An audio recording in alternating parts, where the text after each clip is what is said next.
Hello everyone what's up beautiful people के सबैजना सन्चै आराममा हुनुहुन्छ। म नि एकदमै सन्चै नै छु। आज चाहिँ म नयाँ मेरो छोटो मिनी ब्लग लिएर आएको छु। अहिले चाहिँ म स्कुलमा कलेजमा जाँदैछु। म भर्खर 11 क्लासमा जोइन भएको छु नि त, त्यही भएर बिहान बिहानै जानुपर्छ।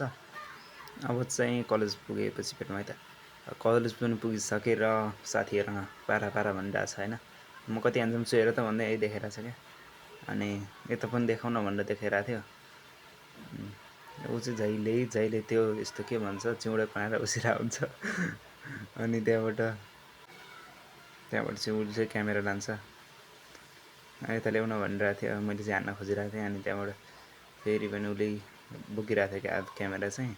अनि हामीले के पढेको छौँ पनि देखाउँ है त भन्दै थियो। अनि हामीले चाहिँ क ख पढिरहेको थियो होइन, भर्खर नेपाली सब्जेक्ट पढिरहेको थियो, क खहरू छ नि त। अनि फेरि यता मैले क्यामेरा लिइसकेँ। अनि उसलाई के भन्दै थिएँ, ऊ चाहिँ फेरि जतिखेर पारा पारा गरेर बसिरहेको हुन्छ कि। अनि हामी चाहिँ पनि त 3जना बस्छौँ। अनि त्यहाँ रमाइलो गरियो।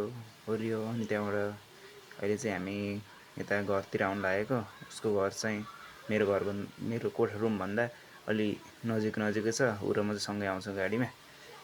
अनि यस्तै छ, रमाइलो छ जिन्दगी। फर्स्ट ब्लग भएर त्यति राम्रो त भएन, सब्सक्राइब गर्नु होला। By by.